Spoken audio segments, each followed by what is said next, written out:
Pine forest দিয়ে ঘেরা, ডাউহিলের কিংবদন্তি গল্প দিয়ে মোড়া, মেঘের রাজ্য, the land of white orchids, Kurseong.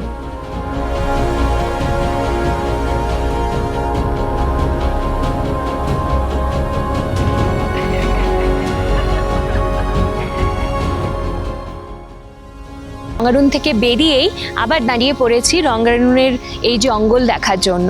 আর এখানে জিপিএস কাজ করে না, সেজন্য রাস্তা খুঁজতেও বেশ অসুবিধা হচ্ছিল। আর জানি না কেন একটা অদ্ভুত রকমের ভয় হচ্ছিল। চারিদিকে পার্কের মধ্যে বেশ কিছু মানুষজন রয়েছেন, তাও এক অদ্ভুত ধরনের নিস্তব্ধতা বিরাজ করছে। এটা যথার্থই একটা ইকো পার্ক বলা যায়, কারণ এত নির্মল, এত শান্ত যে এখানে এসে সময়ের গতি ভুলেই যাচ্ছি। চারপাশে যতদূর চোখ যাচ্ছে শুধুই পাইন গাছের সারি, সুপ্রাচীন পাইন গাছ, গায়ে শ্যাওলা জমে গেছে। আমার পাশেই যে স্কুলটি দেখা যাচ্ছে সেটি হলো ভিক্টোরিয়া বয়েজ স্কুল। আমরা এখন শিলিগুড়ি হংকং মার্কেটে আছি। এটা নাকি শিলিগুড়ির চিপেস্ট মার্কেট।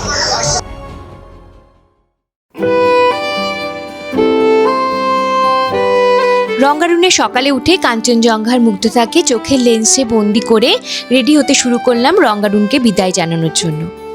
ব্রেকফাস্ট সেরে লাগেজ গাড়িতে তুলে জার্নি শুরু করলাম ডেস্টিনেশন কার্শিয়াং। রঙ্গারুন থেকে আমরা বেরিয়ে পড়েছি শিলিগুড়ির উদ্দেশ্যে। আর রঙ্গারুন থেকে বেরিয়েই আবার দাঁড়িয়ে পড়েছি রঙ্গারুনের এই জঙ্গল দেখার জন্য।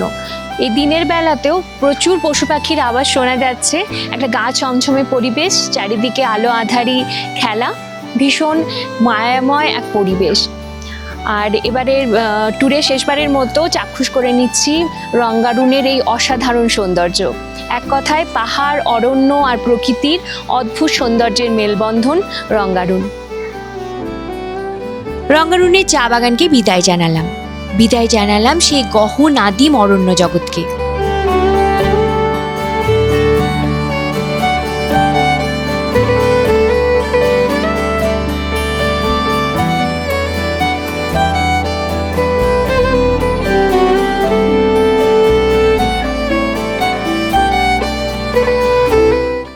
রঙ্গারুন থেকে কার্শিয়াংয়ের দূরত্ব প্রায় 24 কিলোমিটার এবং গাড়িতে পৌঁছাতে প্রায় 1.5 ঘন্টা মতো সময় লাগে।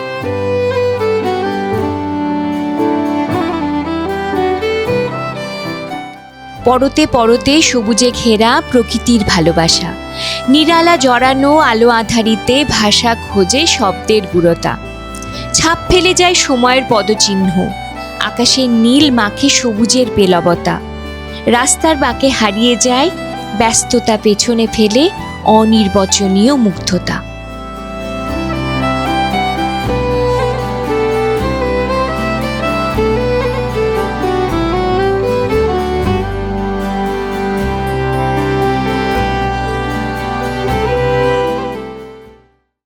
একটু পরেই পৌঁছে গেলাম পাইন গাছে ঘেরা নির্জন চড়াই উতরাই পথে। নীল আকাশ, সবুজের বাহার, পরিচ্ছন্ন মসৃণ রাস্তার বাঁক ঘুরতে ঘুরতেই চোখে পড়ল টয় ট্রেনের লাইন। টয় ট্রেনের লাইনের সাথে পাল্লা দিয়ে চলতে চলতে পরিবর্তন হতে থাকলো পারিপার্শ্বিক দৃশ্যপট।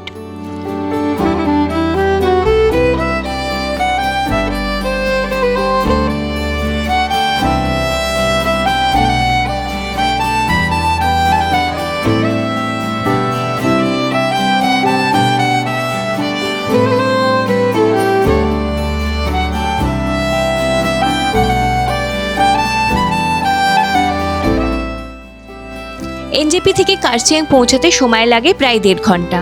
এনজেপি থেকে প্রচুর সংখ্যক শেয়ার ও ভাড়া গাড়ি পাওয়া যায়।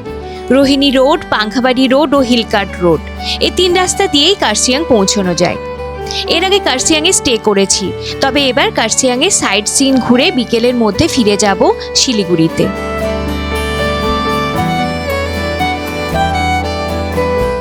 গাড়ি চলল কার্শিয়াংয়ের মেন অ্যাট্রাকশন পাইন ফরেস্ট, ডাউহিলের উদ্দেশ্যে। তার আগেই অবশ্য জিপিএস, ফোন নেটওয়ার্ক সবকিছু উধাও। একদিকে চলে গেছে ডাউহিল ফরেস্টের রাস্তা আর অন্যদিকে চিমনি গ্রামের রাস্তা। আর অদ্ভুত বিষয় হলো রাস্তায় কোনো গাড়ি নেই। লোকজন যে 2-1 জনের দেখা মিলল, তারা কেউই ডাউহিলের রাস্তা বলতে পারল না। আচ্ছা, লোকাল মানুষজন ডাউহিলের রাস্তা বলতে পারছে না, এখানেই তো রহস্য উঁকি মারে।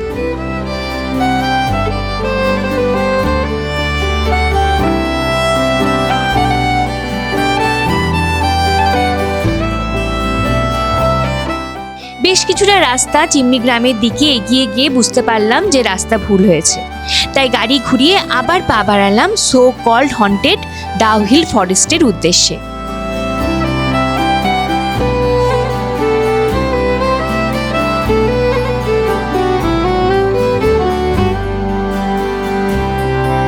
বুঝতেই পারছি না ঠিক রাস্তায় যাচ্ছি নাকি পথ হারিয়ে ফেলেছি। রাস্তায় কোনো মানুষের দেখাও পাচ্ছি না। মাঝে মাঝে যদিও কয়েকটি বিদেশি স্টাইলের বিল্ডিং চোখে পড়ছে, তবে দেখলাম তা সবই পরিত্যক্ত, কোনো বসতি নেই।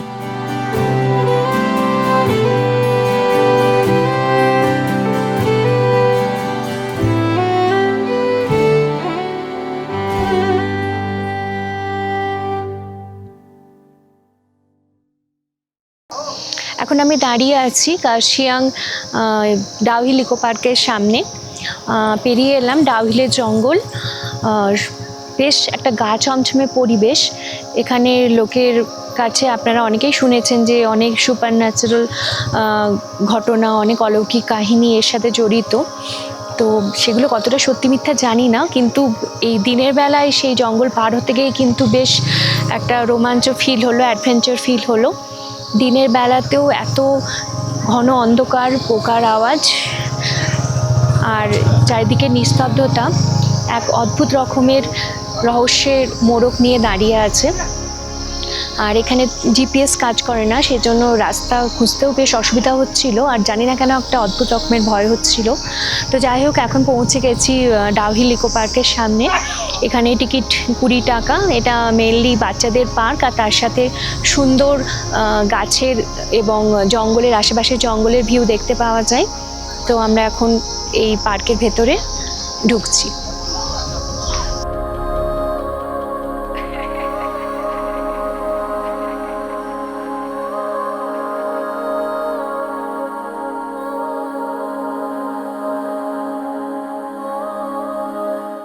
Dowhill eco park Dow Hill deer park নামেও পরিচিত। যদিও হরিণ নেই এখানে, বৃহস্পতিবার এই পার্ক বন্ধ থাকে। এখানে হাইকিংয়ের ব্যবস্থা রয়েছে। নানান রকম ফুল, অর্কিড, পাইন গাছে সাজানো এই পার্কে বেশ কিছু স্থানীয় মানুষ এসেছেন ফটোশ্যুটের জন্য। পার্কের এক কোণে খাঁচার ভেতরে রাখা আছে কিছু খরগোশ আর গিনিপিগ।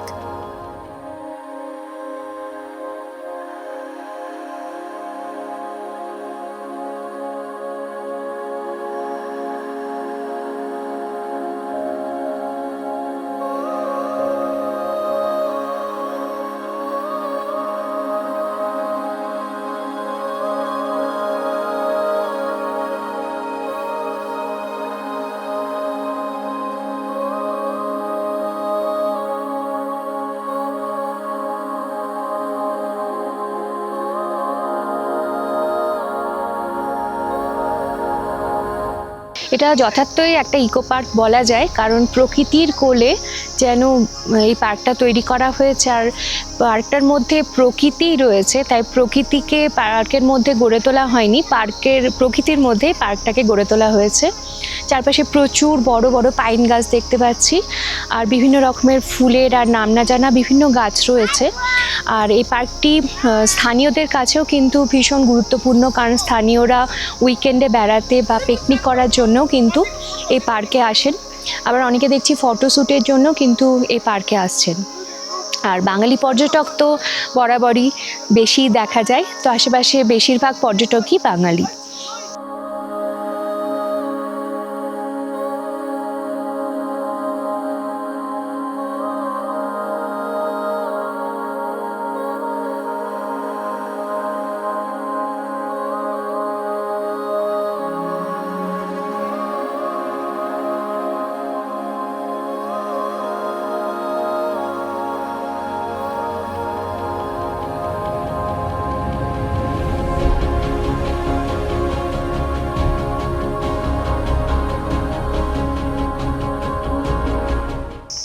পার্কের সামনে একটি দোকান আছে যেখানে চা, মোমো, ম্যাগি ইত্যাদি পাওয়া যায়।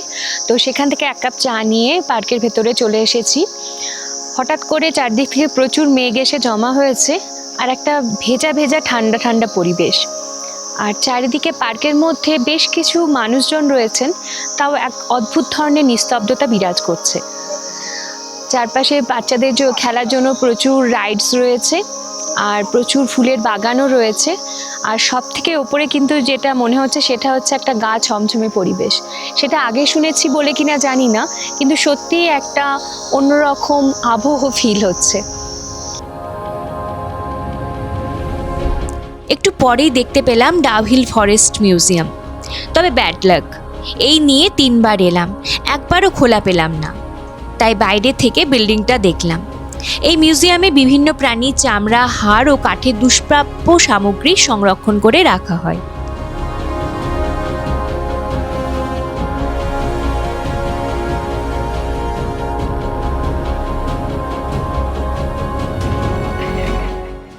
লক্ষ্যহীনভাবে চলতে থাকলাম ডাউহিল ফরেস্টের মধ্যে দিয়ে, কারণ জিপিএস কাজ করছে না। তাই বুঝতেই পারছিলাম না ভিক্টোরিয়া স্কুল আর চার্চের অবস্থান। গাছের ঘনত্ব বাড়তে থাকলো, রোদের তীব্রতা কমতে থাকলো, আর আরও জমাট হয়ে এলো নিস্তব্ধতার ঘেরাটোপ। কেউ যেন আড়ালে দাঁড়িয়ে সকলের গতিবিধি পর্যবেক্ষণ করছে। দিনের বেলাতেও শোনা যাচ্ছে রাত জাগা পাখিদের ডাক।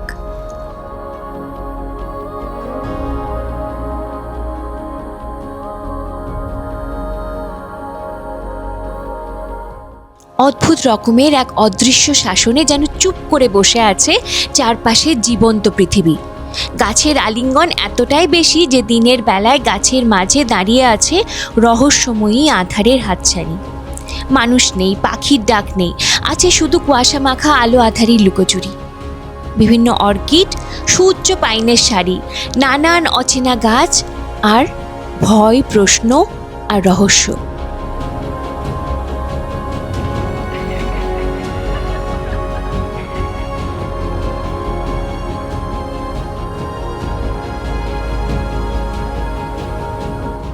আরও অদ্ভুত বিষয়, সন্ধ্যের পরে এই রাস্তায় প্রবেশ নিষেধ। বন্য পশু পাখির উপস্থিতি এইরকম পাহাড়ি জঙ্গলে তো থাকবেই, কিন্তু সন্ধ্যের পর প্রবেশাধিকারে বাধা থাকে না, কারণ অজানা। তাই মানুষের উৎসাহ আরও বেশি।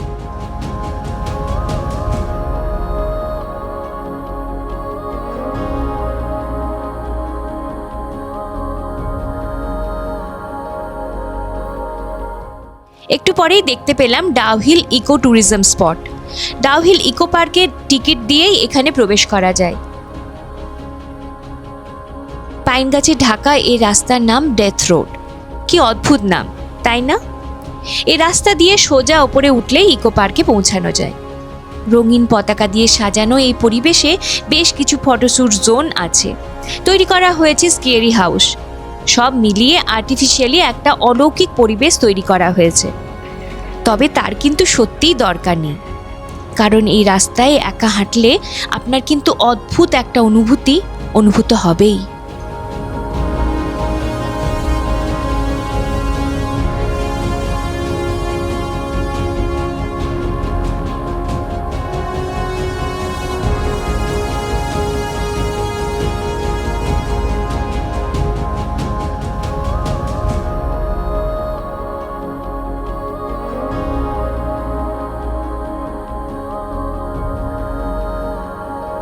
আমরা তো দাঁড়িয়ে আছি ডাউহিল ইকো নেচার পার্কে, যেটি পার্ক 2023 সাল থেকে শুরু হয়। তো এখানে প্রচুর অ্যাক্টিভিটির ব্যবস্থা রয়েছে। চারপাশে প্রচুর পাইন গাছ দিয়ে ঘেরা এক সবুজ শান্ত পরিবেশ। আর ডাউহিল তো বরাবরই সো কল্ড একটা হন্টেড প্লেস হিসাবে সবার কাছে পরিচিত। এখানে বিভিন্ন অলৌকিক ঘটনা জড়িত আছে, কতটা সত্যি কতটা মিথ্যে জানি না। তবে বেশ একটা অ্যাডভেঞ্চারাস, একটা গা ছমছমে পরিবেশ আর সুন্দর একটা সবুজ প্রকৃতি। এত নির্মল, এত শান্ত যে এখানে এসে সময়ের গতি ভুলেই যাচ্ছি।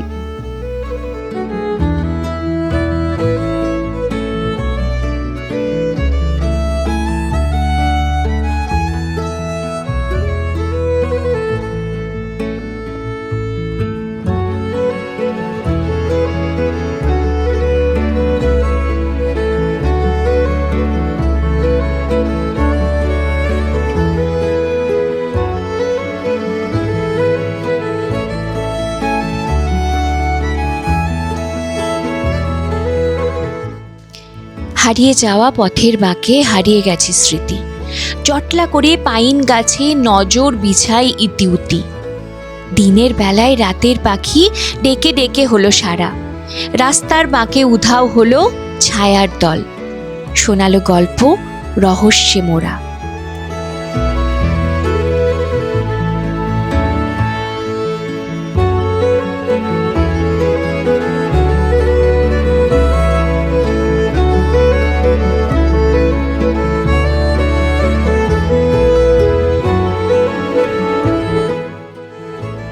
পাইন গাছের এই ধ্যানমগ্ন গম্ভীর ভাব যেন বোঝাতে চাইছে এই পরিবেশে হই হুল্লোড় নয়, মানানসই শুধুই নির্জনতা।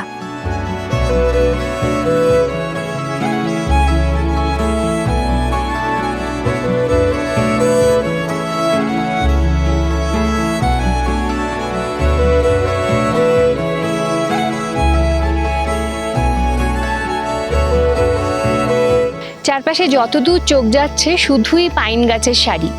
সুপ্রাচীন পাইন গাছ, গায়ে শ্যাওলা জমে গেছে, আর তার শিকড় ছড়িয়ে আছে এদিকে ওদিকে ইতিহাসের চিহ্ন বহন করে।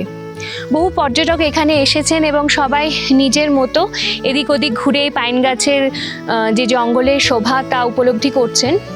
স্থানীয় মানুষদের কাছে শুনেছি যে তারা ডাউহিল যে হন্টেড এটা তারা বলতে পছন্দ করেন না এবং অনেক সময় রাগ করেন, কিন্তু এখানে দেখছি যে একটা বেশ স্কেরি পরিবেশ তৈরি করার চেষ্টা করা হয়েছে। এক জায়গায় স্কেরি হাউস রাখা আছে, তার মধ্যে স্কেলিটন রাখা আছে।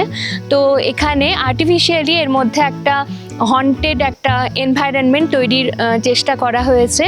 আর প্রকৃতির কাছে আমরা তো অতি নগণ্য, এত সুন্দর প্রকৃতি সত্যি ভীষণ মায়াবী।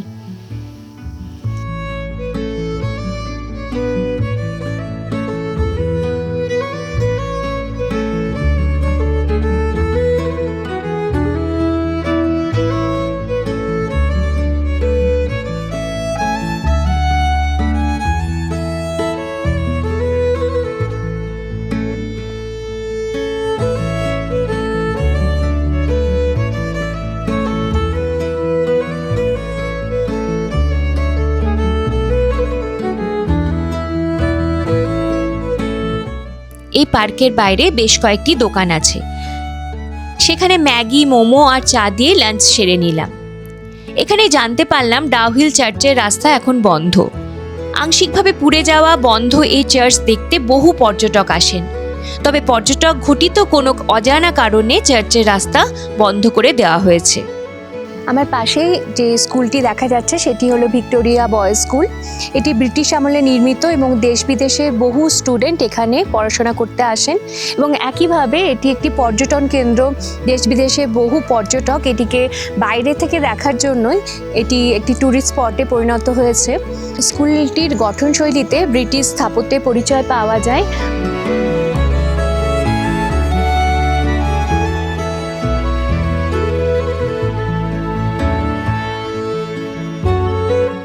ব্রিটিশ শাসনকালে দার্জিলিংয়ে বেশ কিছু স্কুল নির্মিত হয়েছিল, যে স্কুলগুলির তে এখনও ব্রিটিশ কালচার ফলো করা হয় এবং সেই কারণে ভারতের বিভিন্ন জায়গা থেকে স্টুডেন্টরা এখানে পড়াশোনা করতে আসেন।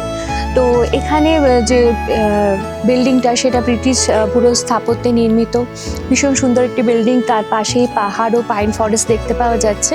এখানে দার্জিলিংয়ের বিভিন্ন স্কুলগুলোতে বিভিন্ন সিনেমা শুটিং বিভিন্ন সময় হয়েছে, কিন্তু এই এত বড় একটি স্কুলে কিন্তু এখনও কোনো সিনেমা শুটিং আপাতত হয়নি। এর কারণই হচ্ছে স্কুলটি নিজেকে আপাদমস্তক এখনও রহস্যের মোড়কে আবৃত রেখেছে।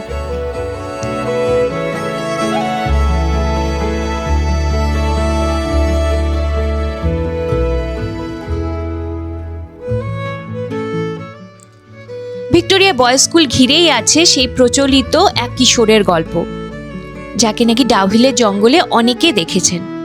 যাই হোক, গল্প হোক বা সত্যি, জড়িয়ে আছে ডাউহিলের ইতিহাসের সাথে।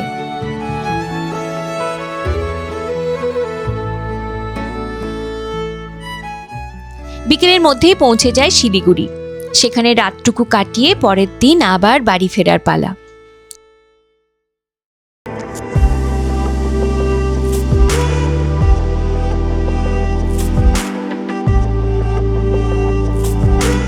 শিলিগুড়ি পৌঁছতে পৌঁছতে সন্ধে হয়ে গেছিল। কালী পুজো ও দীপাবলি পরবর্তী শিলিগুড়ি শহর সেজে উঠেছে আলোকমালায়। তাই আমরা বেরিয়ে পড়লাম শহরটা একটু ঘুরে দেখতে, আর সেখান থেকেই আমরা পৌঁছে গেলাম হংকং মার্কেট। আমরা এখন শিলিগুড়ি হংকং মার্কেটে আছি। এটা নাকি শিলিগুড়ির চিপেস্ট মার্কেট, প্রচণ্ড ভিড়। এখন আমরা ঘুরে দেখছি সমস্ত দোকানগুলো, আর দেখি সত্যি এখানে দাম কম কিনা নর্মাল দোকানের তুলনায়। প্রচুর দোকান রয়েছে পরপর সাজানো।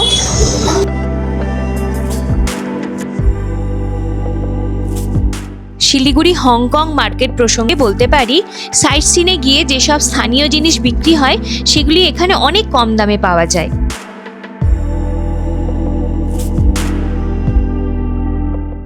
শেষ হলো এবারের পর্ব, আর শেষ হলো আমাদের এবারের নর্থ বেঙ্গল জার্নি। এবারের ভিডিও কেমন লাগলো অবশ্যই জানাবেন কিন্তু। কবিতায় পথ চলা, কবিতায় গল্প বলা। আমাদের ভিডিও ভালো লাগলে অবশ্যই লাইক আর সাবস্ক্রাইব করুন আমাদের চ্যানেল ভালোবেসে কবিতা ও ভ্রমণ। সাথে থাকুন, পাশে থাকুন। অনেক ধন্যবাদ।